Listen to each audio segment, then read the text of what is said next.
Hey everybody, Bill Sack here, your favorite attorney with the Firearms Policy Coalition legal team. I have an exciting update for you coming out of the Federal District of Nevada in FPC case Palmer v. Sisolak, which challenges Nevada's newly enacted ban on self-manufacturing of firearms and their precursor parts. This past Thursday, your FPC legal team filed a motion for preliminary injunction in the case, seeking an immediate halt to the enforcement of Nevada's new ban. Bill, that's great.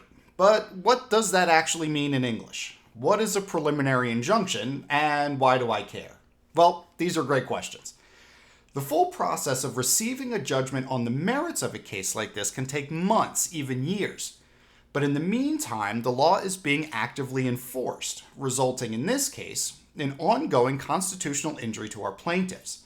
So the legal system provides us with an emergency mechanism to have the enforcement of the law temporarily stopped or enjoined while the rest of the case moves through the process.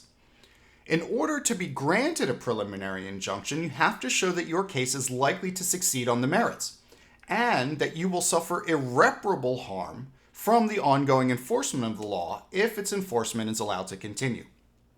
Our brief, filed late last week, does exactly both of those.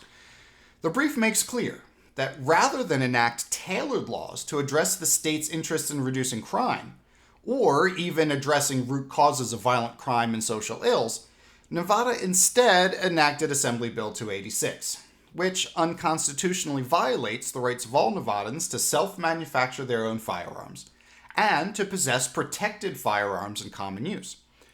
The bill also represents an unconstitutional taking, as it requires, upon criminal penalty, that Nevada residents dispossess themselves of their lawfully acquired property.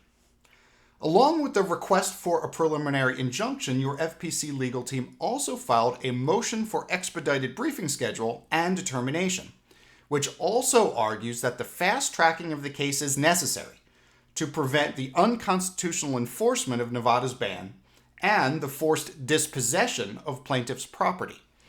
As always, you can read the brief in its entirety at fpclegal.org, where you can also stay up to date on all of the fights your FPC legal team is waging on your behalf to restore our fundamental rights. Please make sure to head over to stopatf.com and submit your comment in opposition to the ATF's proposed rulemaking redefining firearms frames and receivers, and check out savethebraces.com to oppose their proposed rulemaking reclassifying the use of pistol stabilizing braces.